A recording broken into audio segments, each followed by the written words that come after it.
Bismillahirrahmanirrahim. Assalamualaikum warahmatullahi wabarakatuh.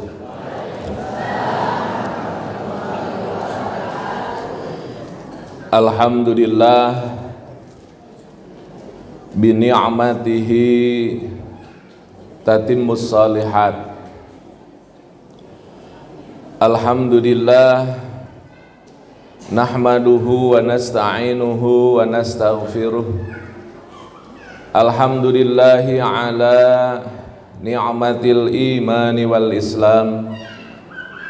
Alhamdulillahi adada khalqihi wa ridha nafsihi wa zinata arshihi wa midada kalimatih. Alhamdulillah ya Hanan ya Mannan. Alhamdulillahi ala kulli ni'am. Alhamdulillahi ala kulli hal. Alhamdulillah, alhamdulillah, alhamdulillah. Allahumma salli ala Muhammad wa ala ali sayyidina Muhammad. Allahumma ati sayyidana Muhammad al-wasilah wal fadilah wad darajatil aliyah wa ba'athu maqaman mahmudan alladhi wa'addah. Innaka ya Allah, innaka ya Allah la tukhliful mi'ad. Assalamu alayka ya Rasulullah. Assalamu alayka ya Habiballah. Ashhadu annaka addaital amanah wa nasahtal ummah wa jahadta fi sabilillah. Fassalatu wassalamu alayka ya Rasulal Mustafa. Qala ta'ala fil Qur'anil azim wa huwa asdaqul qailin. A'udzu billahi as-sami'il 'alim minasy syaithanir rajim. Bismillahirrahmanirrahim. Subhanalladzi asra bi'abdihi laylan minal masjidil harami ilal masjidil aqsa alladzi barakna hawlahu linuriyahu min ayatina innahu huwas samiul alim. Sadaqallahul azim wa balagha rasuluhul habibul karim wa nahnu ala dhalika minasy syahidin wasyakirin. Amma ba'du. Yang saya hormati pembawa acara yang telah memberikan kesempatan kepada saya, terutama para kasepuhan, ketua Yayasan Al-Hikmah, Ketua DKM, termasuk Bapak Ketua DMI, ibu-ibu Majelis Ta'lim yang jumlahnya lebih dari 10 tadi, dan para tokoh kasepuhan. Mohon maaf yang tidak bisa saya sebutkan satu persatu.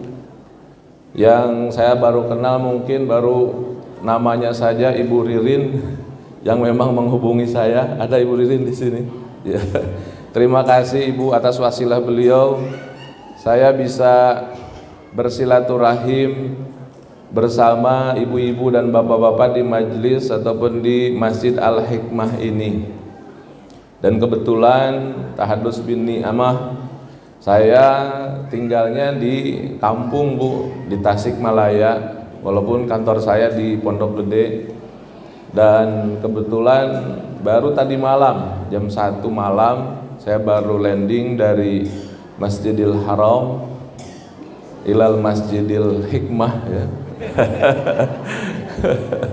Sampai Masjid Al-Hikmah, dan sangat-sangat bersyukur bisa bersilaturahim di masjid ini. Dan saya melihat subhanallah berkah sekali masjid ini, kegiatannya luar biasa, kemudian majelisnya juga sepuh-sepuh dan tidak kalah sama semangat milenial ya Pak Erik.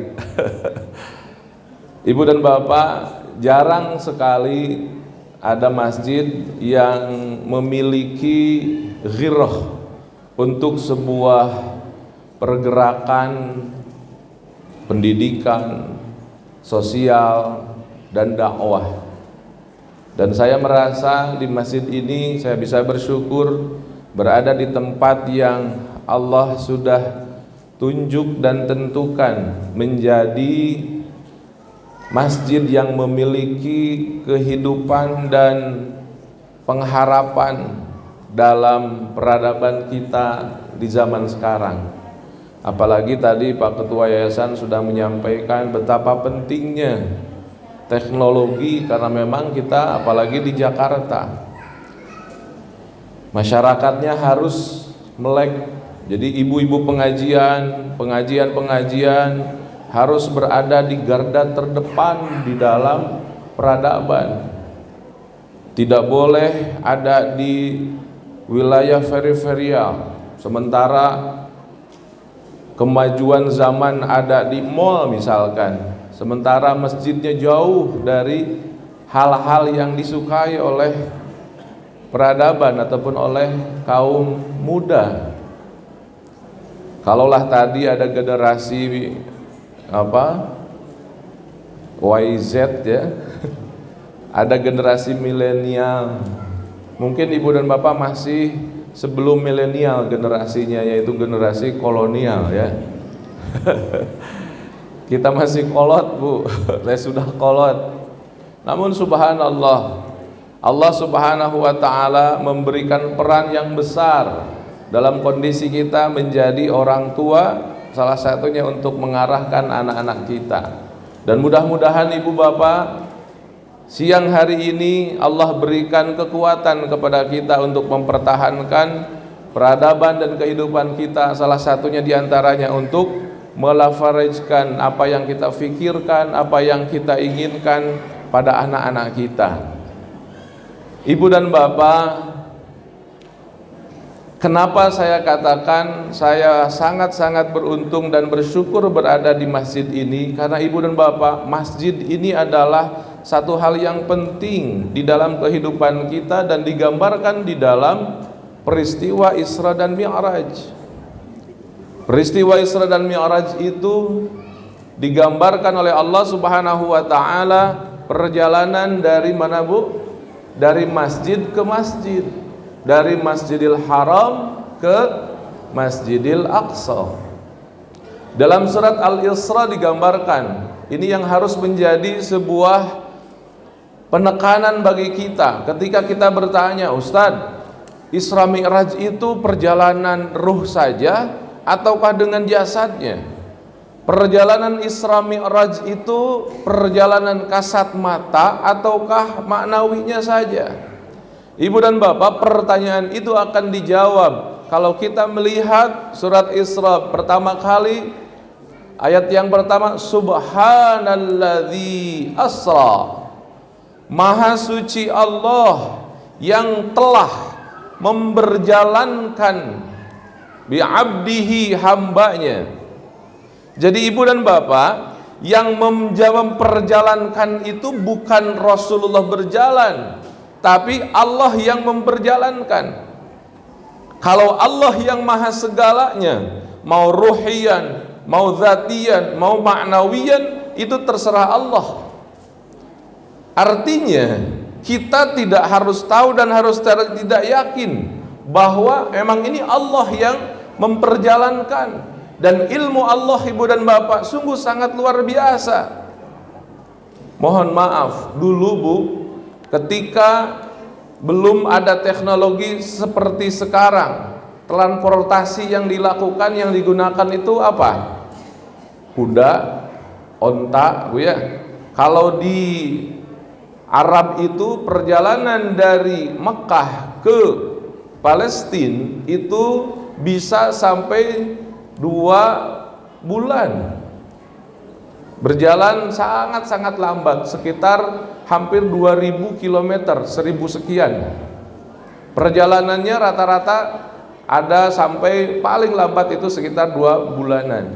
Pakai unta. Peradaban beralih setelah unta, muncul mesin menggunakan mesin roda yang pakai binatang juga, bisa lebih disingkat sekian hari. Datang lagi teknologi pakai mobil atau motor dulu lah Bu, berapa waktunya, berapa hari. Datang lagi teknologi mobil itu sekitar dari Masjidil Haram ke Masjidil Aqsa itu bisa ditempuh sampai 37 jam. Datang lagi teknologi pesawat Ibu Bapak, itu ditempuh hanya dalam waktu yang 45 menit saja. Biasanya kalau saya bawa jamaah itu dari Jeddah menuju ke Amman, ke Jordania. Kalau sekarang ada yang langsung ke ke Tel Aviv, bahkan kebanyakan lewat Rafah di Mesir. Itu sekitar 45 menit. Artinya dari unta ke kendaraan ke mobil, kemudian pesawat, dari 2 bulan ke sebulan, dari ke 7 hari ke 3 hari, itu kan perjalanan. Kenapa? Allah yang lebih tahu. Jadi kalau misalkan kita bertanya, sekarang dulu pakai apa? Pakai unta, kemudian pakai mobil, kemudian pakai pesawat, sekarang pakai buruk. Pakai buruk itu Ibu dan Bapak tidak lebih dari 1 menit. Dan ini harus kita merasakan dan kita harus menyatakan bahwa itu logis, itu masuk akal. Kenapa? Allah yang memperjalankan. Subhanalladzi asra. Kalimat pertama adalah asra. Asra itu Allah yang mengisrakan. Bukan Rasulullah sebagai al-basyariyah, bukan Rasulullah sebagai manusia, tapi Allah yang memperjalankan. Jadi peringatan Isra Mi'raj itu Ibu dan Bapak adalah peringatan yang Allah Subhanahu wa taala tekankan di dalam nilai-nilai keislaman. Jadi yang harus kita munculkan adalah kepercayaan kita kepada qadar Allah, qadanya Allah memperjalankan Rasulullah sallallahu alaihi wasallam minal Masjidil Haram ilal Masjidil Aqsa. Menggunakan apa? Menggunakan makhluk Allah dari sifat cahaya, yaitu namanya buruk. Berapa waktunya? Waktunya tercepat, tidak lebih dari 1 menit, set, langsung. Apakah masuk akal? Nah, ini permasalahannya Ibu dan Bapak. Bagi anak-anak kita harus bisa menjawab, masuk akal loh nak.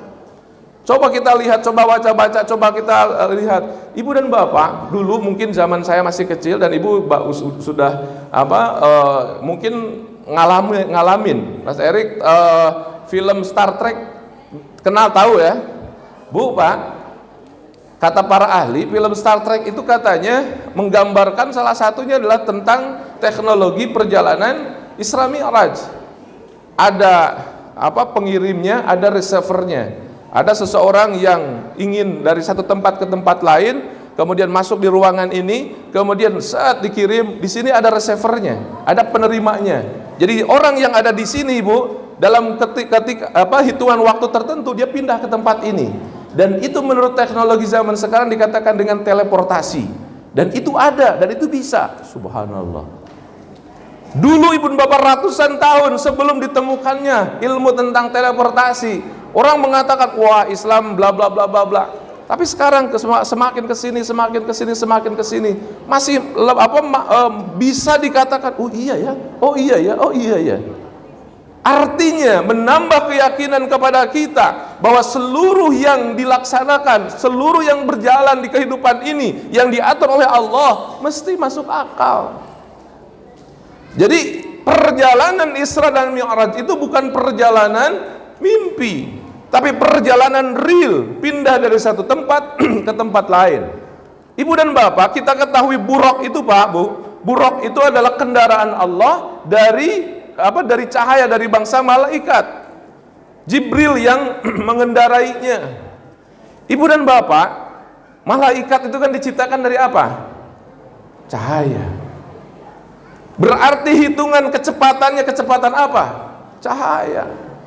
Menurut teknologi sekarang, kecepatan cahaya itu Ibu dan Bapak 300 ribu kilometer per menit, ya kan? Kalau nggak salah. Ini 3.000 kilometer per detik, mohon maaf. Ini ibu dan bapak, perjalanan dari Masjidil Haram ke Masjidil Aqsa cuma 1.500 saja, separohnya. Cahayanya langsung bisa pindah. Kecepatan yang sangat-sangat luar biasa dan masuk akal. Dan proses itulah yang disebut dengan Isra. Perjalanan Rasulullah sallallahu alaihi wasallam dari sebuah tempat ke tempat yang lain.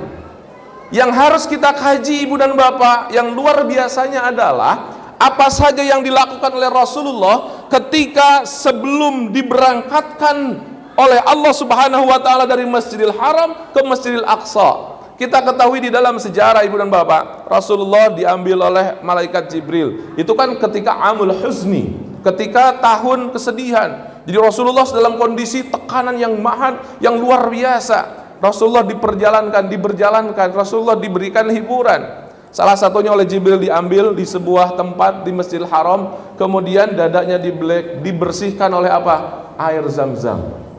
Dibersihkan dulu oleh air Zam-Zam. Setelah bersih semuanya, disiapkan buruknya, kemudian disimpan Rasulullah, kemudian langsung melesat.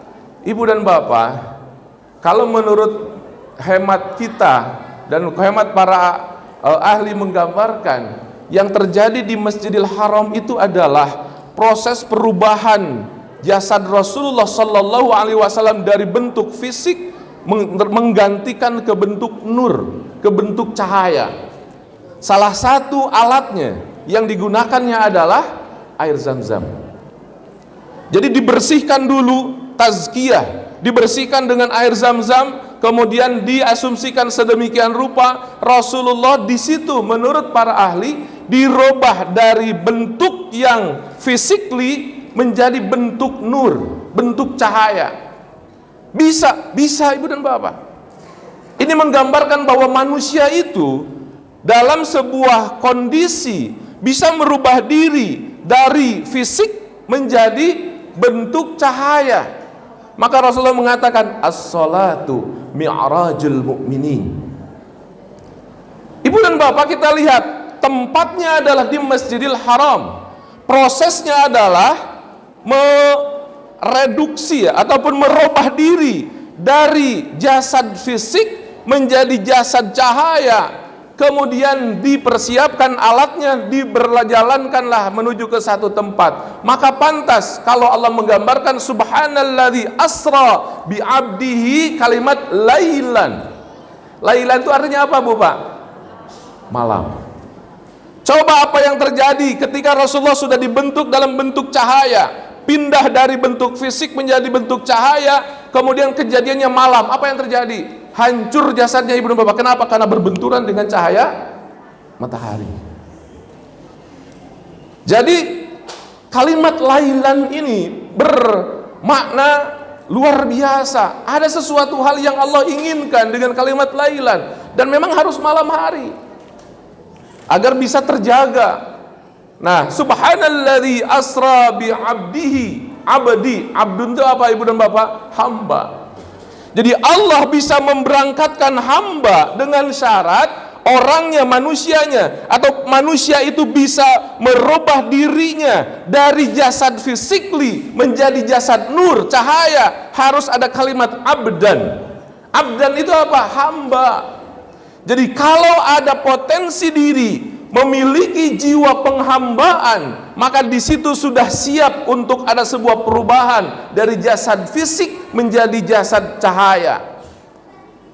Ibu dan bapak, pentingnya Rasulullah sallallahu alaihi wasallam dikatakan oleh Allah bi'abdihi, penghambaan. Begitupun kita, ketika kita ingin melakukan sesuatu misalkan, tetap harus ada sebuah proses penghambaan yang luar biasa. Ini dalam kata lain disebutkan dengan tawadu kepada Allah Subhanahu wa taala, menghamba kepada Allah Subhanahu wa taala. Kemudian apa? Lailan, pada malam hari. Jadi malam hari ibu dan bapak adalah sebuah waktu yang disiapkan oleh Allah Subhanahu wa taala untuk melakukan komunikasi langsung dengan dengan Allah Subhanahu wa taala, berkomunikasi langsung dengan zat Allah Subhanahu wa taala. Pantas kalau orang Allah lewat ayat lain menekankan kalau seseorang bisa bangun pada 1/3 malam, maka Allah akan mengangkat derajatnya, yang disebut dengan kalimat maqaman mahmudan. Jadi ibu dan bapak, kalimat lailan ini berefek pada sebuah kesimpulan kita bahwa oh iya, jadi malam itu harus dijadikan sebagai wasilah kita, salah satunya untuk bisa berkomunikasi langsung dengan Allah Subhanahu wa taala. Perjalanan Isra dan Mi'raj itu ibu dan bapak akan menambah penghambaan kita kepada Allah Subhanahu wa taala. Bagaimana kita mengkhusyukkan diri kita, bagaimana kita bisa berkomunikasi langsung dengan Allah Subhanahu wa taala karena proses penghambaan dan terjadi pada waktu malam hari. Nah, kalau yang terjadi dengan Rasulullah sallallahu alaihi wasallam, dan itu sudah disetting sedemikian rupa oleh Allah Subhanahu wa taala, dan kita harus mengambil banyak hikmahnya. Salah satunya beberapa hikmah yang tadi. Subhanalladzi asra bi 'abdihi lailan. Malam ibu dan bapak pindah dari Masjidil Haram ke Masjidil Aqsa. Kalau Syekh Abdullah bin Baz ibu dan bapak, ketika kalau di musim umroh atau terutama di musim haji ibu dan bapak, ada pertanyaan begini, Ustadz, saya mau hajian kok sekian kilometer dari Masjidil Haram, saya kan pengennya dekat dengan Masjidil Haram, apakah itu masuk dalam masjid? Masuk Pak Bu. Apalagi kalau mungkin bapak-bapak yang pernah ikut ONH Plus ya, dari tanggal 4 Zulhijjah sampai tanggal 7 Zulhijjah itu rata-rata masuk di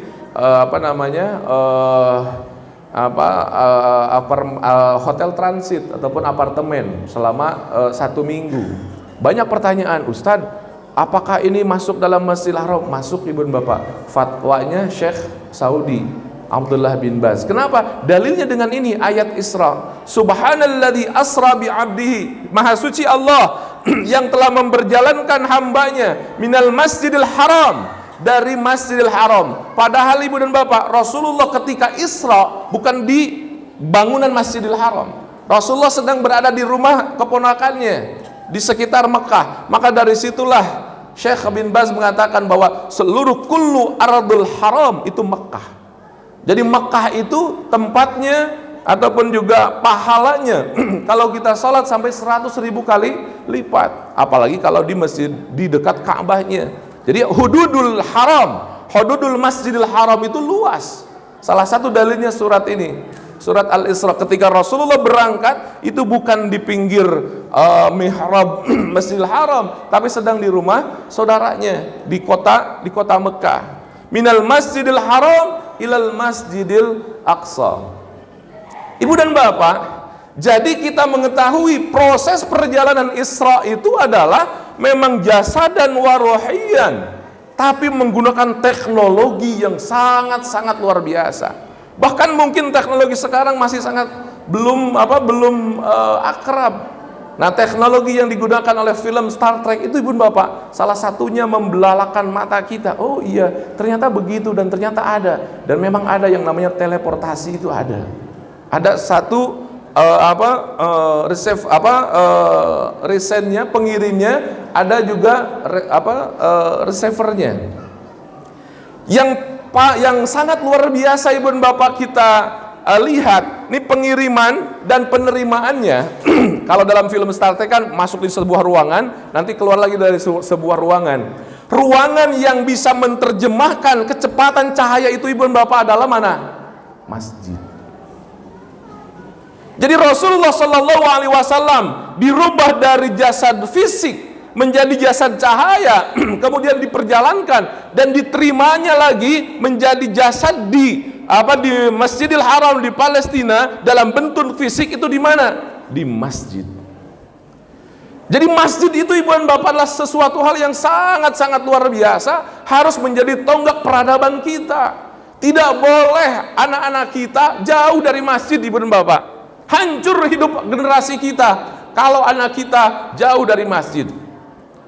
Ibu dan bapak, masjid itu menjadi tonggak. Kenapa? Salah satu teknologi yang dilakukan ketika Rasulullah Sallallahu Alaihi Wasallam melakukan perjalanan besar itu adalah dari masjid ke masjid. Maka kalau masjid tidak disukai oleh anak-anak kita, cari cepat solusinya, ibu dan bapak.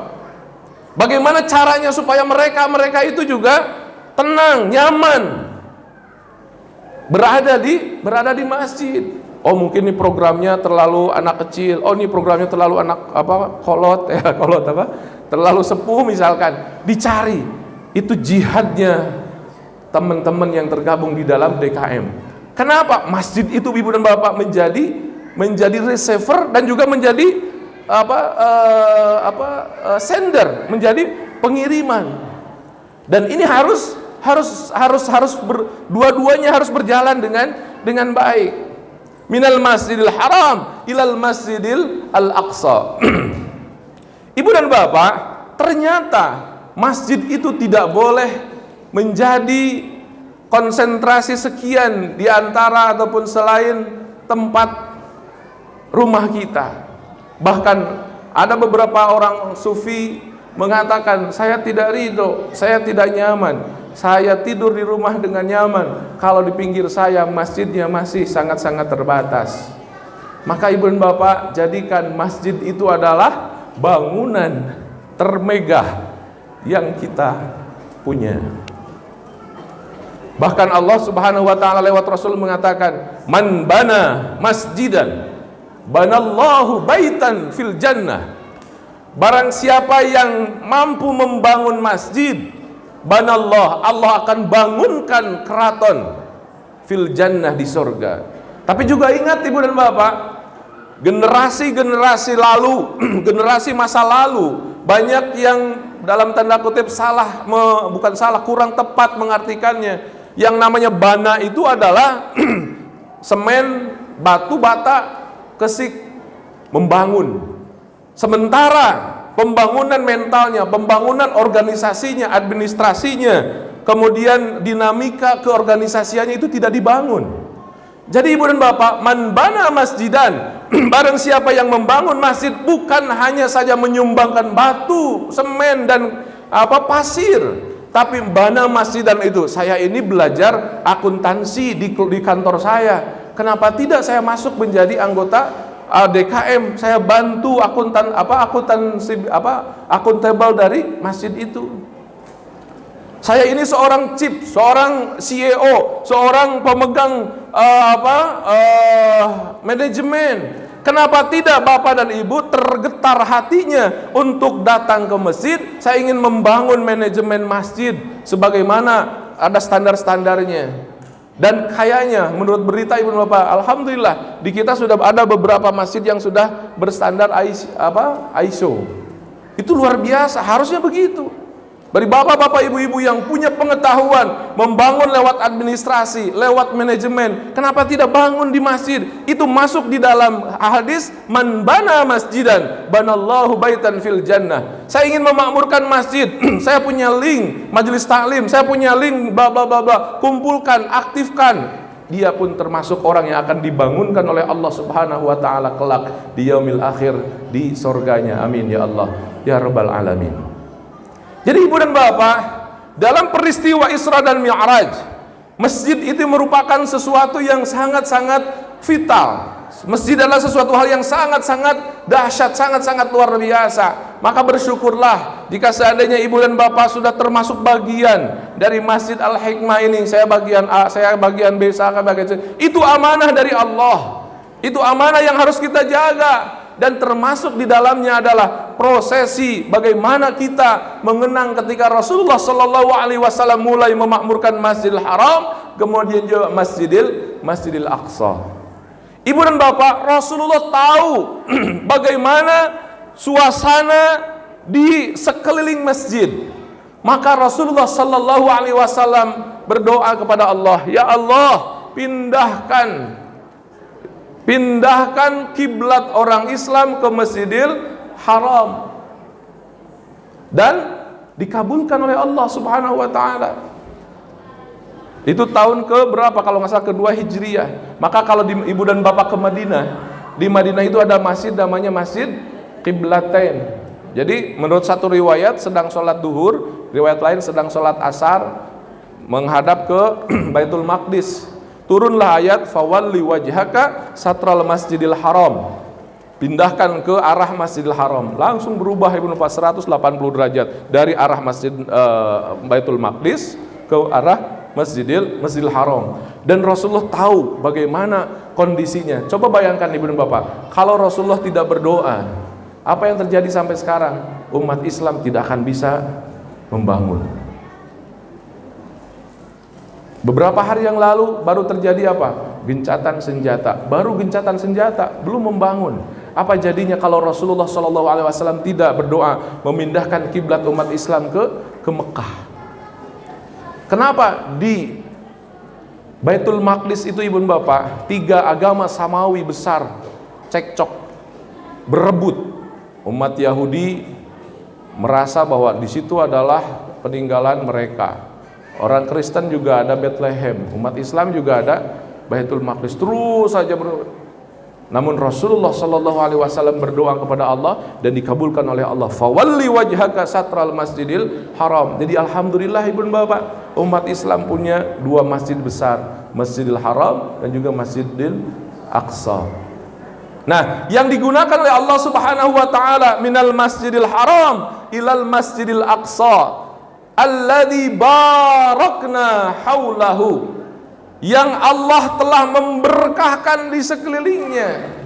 Ibu dan Bapak, ini juga pelajaran yang harus kita ambil. Kenapa? Kalimat barakna, Allah yang telah memberkahkan. Ibu dan Bapak, ketika datang bulan-bulan di dalam hitungan bulan Islam, itu ternyata ada pelajarannya, ada kisi-kisinya.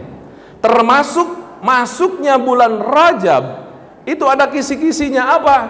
Bulan Rajab itu Ibu dan Bapak adalah persiapan untuk sampai pada titik kulminasi umat Islam masuk dan menggenggam Islam yang 100% ketika melaksanakan haji, ketika melaksanakan rukun Islam yang kelima. Kenapa? Pertama Rajab itu Ibu dan Bapak, Rasulullah SAW mengajarkan mulai bulan Rajab kita harus mulai berdoa dan berusaha untuk menjadi orang Islam yang hidupnya tambah berkah. Tambah apa, Bu? Jadi mulai Rajab ini kita berusaha Ibu dan Bapak untuk hidup kita tambah berkah. Allahumma barik lana fi Rajaba wa Sya'bana wa ballighna Ramadan. Jadi Rasulullah mengantarkan bulan Rajab ini yang merupakan bulan ketika kita melaksanakan Isra dan Mi'raj. Jangan lupa, kata Rasulullah, berusahalah dengan berdoa, dengan berusaha agar hidup kita semakin berkah. Timbul pertanyaan, naon berkah teh? Apa itu berkah? Berkah itu apa? Ibu dan Bapak, berkah itu kalau kata Imam Al-Ghazali, ziyadatul khair. Apa itu ziyadatul khair? Bertambah kebaikan. Kalau kata Syekh Al-Azhar, istilahnya an-numu, ada growing ataupun growth. Jadi hidup kita, Bu, standarnya bulan Rajab ini, kalau ibu punya perusahaan, omsetnya, asetnya itu harus naik. Kalau tidak, berarti ada satu hal yang something wrong, ada yang salah. Harusnya Rajab ini kehidupan kita tambah naik. Ziyadatul khair, bertambah kebaikan. Ziyadatul khair itu adalah menambah aset, menambah omset, ataupun menambah jaringan, atau menambah apapun. Kenapa Ibu dan Bapak? Karena Rasulullah SAW menggambarkan bahwa umat Islam ataupun agama Islam itu adalah memiliki pola bagaimana agar hidup seseorang yang muslim itu lebih berkah. Lebih berkah itu tidak salah jika diandainya dikatakan lebih kaya. Maka Ibu dan Bapak, kalau saya sering mentafsirkan ketika narasi besar ke tanah suci, melaksanakan ibadah umrah ataupun ibadah haji, itu kan outputnya adalah berkah. Inna awwala baitin wudi'a lin-nasi lalladzi bibaka mubarakan. Kalimatnya mubarakan kan sama dengan barokah, kalimatnya barokah. Kalau di dalam bahasa Arab itu, Bu, dalam ilmu sorof, ada thulathi mujarrad, ada thulathi mazid. Mujarrad itu yang hurufnya 3. Mubarokan, baroka, mabruk, itu dari baroka, sama asal katanya. Nah, jadi inna awwala baitin wudi'a lin-nasi lalladzi bibaka mubarakan. Ibu dan bapak, Masjidil Haram itu menjadi pemberkah. Menjadi pemberkah. Jadi kalau hidup ibu dan bapak datangi ke sebuah tempat yang sengaja diciptakan oleh Allah untuk menjadi pemberkah. Jadi kalau ibu dan bapak hidupnya ingin berkah, jangan lupa datangi Ka'bah di Masjidil Haram. Ini konsep surat Ali Imran ayat 69. Inna awwala baitin wudi'a lin-nasi lalladzi bibaka mubarakan. Fungsi Ka'bah itu mubarakan, menjadi pemberkah. Jadi kalau hidup ibu ingin berkah, datangi Masjidil Haram. Siap, Bu? Mau ke Masjidil Haram? Punya uangnya? Ini yang salah, ibu dan bapak. Ketika saya tanya, ibu pengen ke Mekah? Pengen. Punya uangnya? Punya, insya Allah. Walaupun kita punya uang cuma 100.000 misalkan. Kenapa? Ke Mekah itu, Bu, bukan kita, tapi siapa? Allah yang memantaskan kita.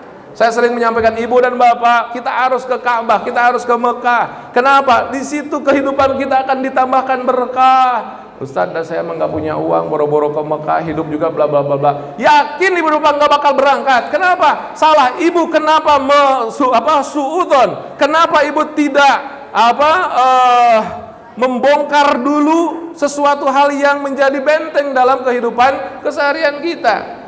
Ibu dan bapak, ini yang harus dibongkar di kalangan umat Islam. Bu, Pak, umat Islam itu harus kaya. Ibu bapak percaya umat Islam itu harus kaya. Dan Rasulullah Shallallahu Alaihi Wasallam, ibu dan bapak, orang kaya. Lihat, Rasulullah Shallallahu Alaihi Wasallam umur 9 tahun, Pak, Bu, sudah berbisnis, ngurus domba, ngurus kambing. Setelah kambingnya diurus kemudian dijual, dia punya ribah, punya keuntungan. Umur 9 tahun loh. Punten, umur 9 tahun anak kita itu kelas berapa SD, Pak? Kelas 3 ya. Bayangkan, entrepreneurship Rasulullah Shallallahu Alaihi Wasallam sudah teruji sejak umur 9 tahun. Coba anak kita kelas 3 SD, nah ini ada kambing, jual deh. Kira-kira anak kita gimana, Bu, sekarang? Oke, memang bukan waktunya ke domba, tapi minimal misalkan sekarang kan lagi musim online misalkan. Nah, ini ada barang, cobalah belajar dari gadget, belajar marketing online, ya kan, ini jualan. Itu yang harus kita didik, ibu dan bapak. Umur 9 tahun, anak-anak kita harus mulai disuntikan spirit entrepreneurship. Kenapa? Rasulullah melakukan itu. Umur 9, ibu tahu, ibu bapak, Rasulullah sudah masuk dalam dunia entrepreneurship. Umur 13 tahun, Rasulullah Shallallahu Alaihi Wasallam, ibu dan bapak, sudah masuk dalam bisnis besar yang kalau sekarang disebut dengan ekspor impor. Rihlatas syita'i was-shaif, datang ke Yaman, datang ke Syria, antar negara, itu kan perdagangan besar. Dan berarti perdagangan yang Rasulullah Shallallahu Alaihi Wasallam lakukan ikut dengan pamannya di umur 13 itu sudah ekspor impor. Bagaimana Rasulullah umur 9 tahun, umur 13 tahun sudah masuk dalam dunia entrepreneurship. Umur 25 tahun, ibu dan bapak, Rasulullah sudah menjadi business owner. Kalau yang pernah baca mungkin ada istilahnya kuadran kanannya Robert Kiyosaki, ibu bapak, itu yang sekarang lagi banyak digambarkan. Rasulullah Shallallahu Alaihi Wasallam sudah mempraktekkan teorinya Robert Kiyosaki sudah 14 abad yang lalu. Rasulullah umur 25 tahun, dia adalah seorang owner bisnis. Walaupun awalnya menjadi pekerja yang menjadi istrinya, tapi umur 25 tahun Rasulullah sudah memiliki bisnis, dan bisnisnya an-numu, bisnisnya terus berkembang. Dan Rasulullah, ibu dan bapak, adalah orang kaya. Bu, Pak, semua kita tahu mahar Rasulullah kepada istrinya itu apa? 20 unta merah, ya kan? Unta merah itu, Bu, adalah kendaraan paling mahal zaman dulu. Taruhlah punten, Pak, kendaraan paling mahal sekarang apa? Taruhlah misalkan apa, Mas, Lamborghini misalkan ya. Taruhlah standarnya 5 miliar misalkan. Walaupun masih banyak yang di atas itu, 5 miliar. Ini Rasulullah 20 Ibu dan Bapak ngasihnya. Berarti 20 kali 5 miliar berapa? 100 miliar rupiah. Pertanyaannya, ada nggak Ustadz Kiai yang ngasih mahar ke istrinya di zaman sekarang 100 miliar rupiah? Ada nggak?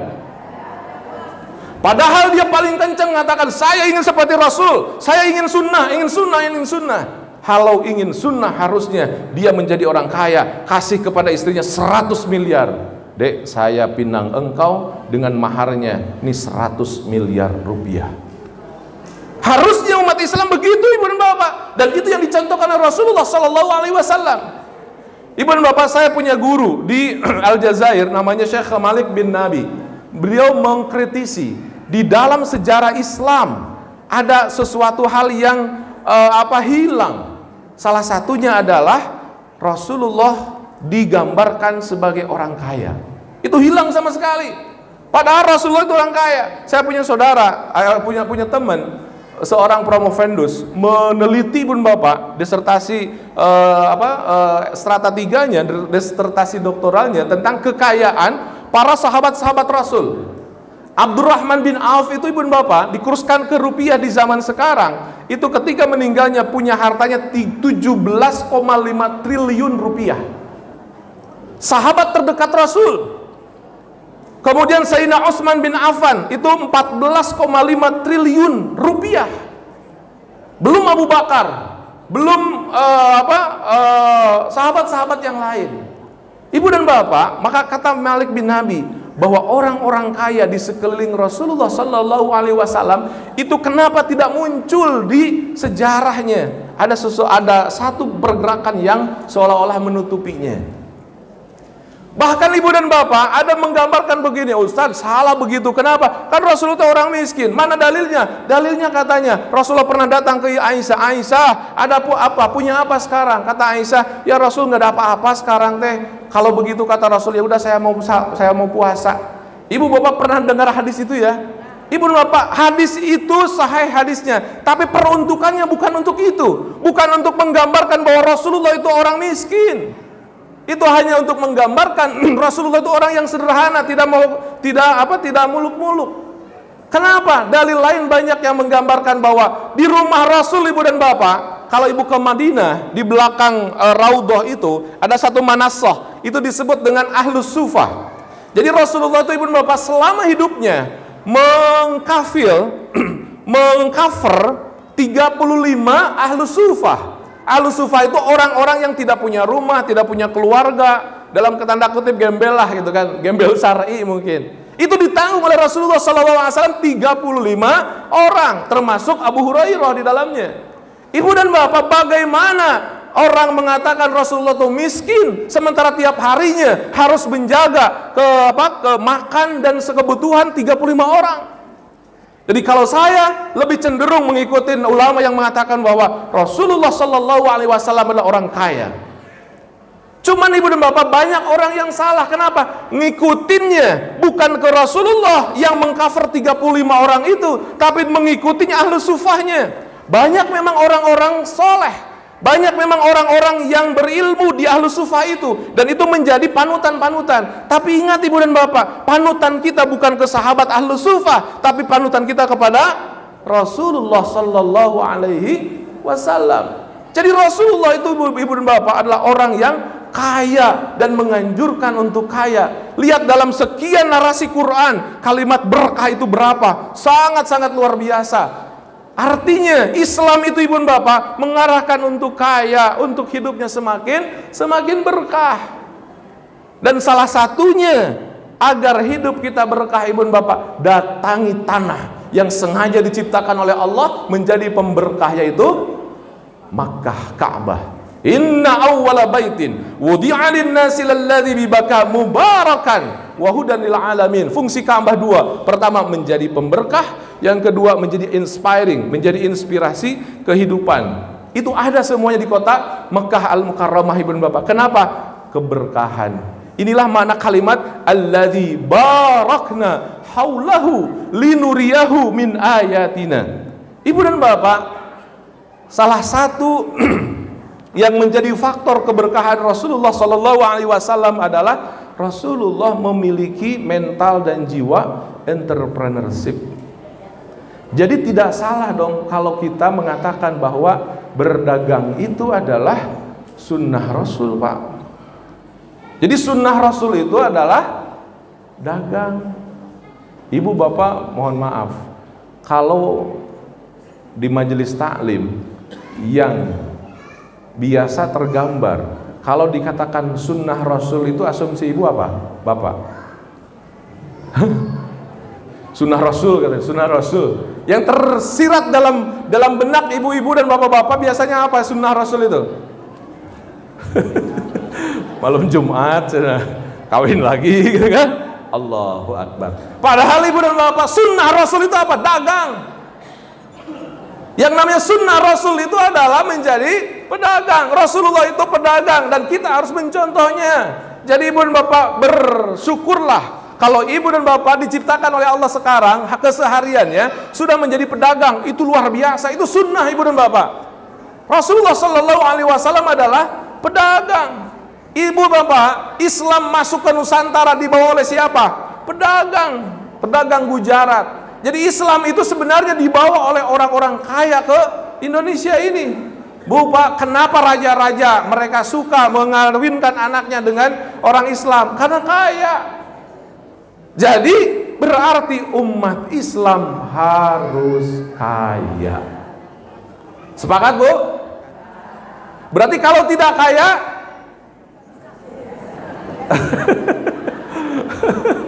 kalau tidak kaya, Islamnya dipertanyakan. Ibu dan Bapak, ketika saya menjadi peneliti, belajar magister di Bandung, saya tergabung dalam satu peneliti. Pertanyaan dari penelitian itu, kenapa umat Islam Indonesia pada miskin? Diteliti, subhanallah ibu dan bapak, ternyata jawabannya adalah, ibu dan bapak, sekian ratus tahun umat Islam Indonesia masuk dalam pola pemikiran orang-orang Hindia Belanda. Orang-orang Hindia Belanda itu Bu, dulu itu punya pikiran begini. Mereka meneliti loh, sejak 250 tahun yang lalu. Orang Indonesia kan dulu ada yang sering berangkat ke Mekah ya kan, pakai kapal laut ya. Kemudian mereka meneliti Bu, pertentangan orang yang melawan Hindia Belanda dari Semenanjung Banten sampai ke Madura itu rata-rata semuanya dipimpin oleh alumni haji. Jadi orang yang telah ke Mekah itu memberontak ke pemerintahan itu, diteliti oleh mereka. Apa ini? Ternyata Ka'bah itu, Mekah itu membawa energi perlawanan, energi kemandirian. Ini bahaya. Kita tidak akan bisa lama di Nusantara ini. Ibu dan bapak, mereka mencari orang yang paling pintar. Kemudian diambilkanlah paspor Maroko, masuk lewat Prancis, masuk ke Maroko, masuk ke Mekah. Sampai di Mekah dia belajar Quran, hafidz Quran. Dia hafal banyak tentang al-hadis. Kemudian pulanglah ke Indonesia. Namanya diganti jadi namanya Abdul Ghaffar. Padahal aslinya namanya Snoek Horgronje.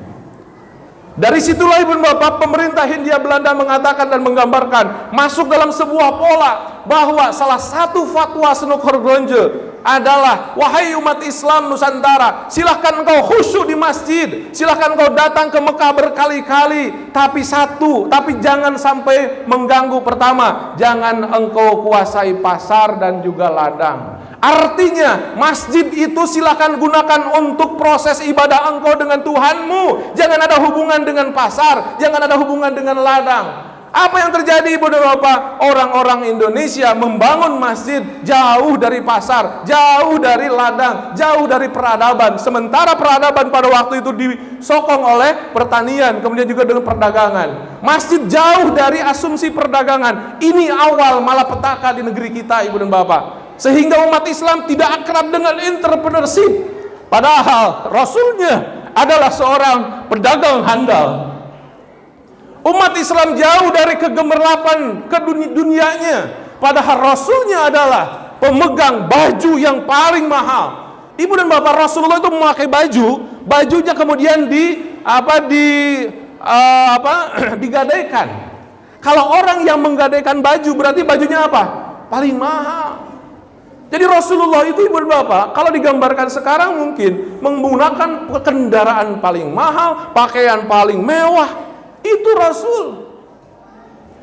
Ibu dan Bapak, dari upaya Sunan dan juga para penjajah itulah diarahkan, wahai orang umat Islam, silakan engkau berbondong-bondong di masjid, engkau khusyuk di masjid, engkau sholat, engkau khusyuk, tapi jangan engkau ganggu pasar dan juga ladang. Ibu dan Bapak, ketika Rasulullah Shallallahu Alaihi Wasallam hijrah dari Mekah menuju ke Madinah, Rasulullah membawa kaum niagawan dari Mekah, kemudian disatukan dengan kaum fallahin, para petani-petani. Apa yang terjadi? Ibu dan Bapak, kekuatan Bizantium dan Roma terkoyak-koyak oleh peradaban yang dibangun oleh Rasulullah Shallallahu Alaihi Wasallam dari kota Madinah. Kenapa? Karena Rasulullah menggabungkan kaum niagawan dengan kaum petani. Bersatunya orang-orang yang ahli dagang dengan ahli bercocok tanam disatukan menjadi peradaban yang luar biasa. Ibu dan Bapak, saya pernah bawa jemaah ke Cordoba, ke Sevilla. Perjalanan dari Cordova ke Sevilla itu, guide-nya bilang begini, Ibu Bapak, Spanyol ini pertaniannya luar biasa. Kemudian tahu nggak? Orang Eropa ini belajar teknologi pertanian itu dari orang Arab. Dia ceritakan bukunya, Bu, diterjemahkan dalam bahasa Spanyol, dan itu memang ada namanya Ibnu Hisham. Ibu dan Bapak, Rasulullah Sallallahu Alaihi Wasallam menjadi orang yang memiliki tanggung jawab membangun peradaban, terutama dari kaum fallahin dengan kaum niagawan. Intinya Ibu dan Bapak, bahwa umat Islam itu harus memulai kehidupan yang kaya, dan itu makna lain dari keberkahan. Dan Rasulullah memulai dari bulan ini, bulan Rajab. Allahumma barik lana fi Rajab. Ya Allah, berkahkan hidup aku di bulan Rajab. Wa ballighna Ramadan. Rajab dan Sya'ban, masukkanlah ke bulan suci Ramadan. Ramadan adalah madrasatut taqwa. Kemudian akhirnya nanti setelah Ramadan masuk ke musim haji. Fatazawwadu fa inna khairaz zadi taqwa. Ramadan itu madrasah takwa. Kemudian kunci utama masuk dalam titik kulminasi keislaman kita ketika berhaji adalah takwa.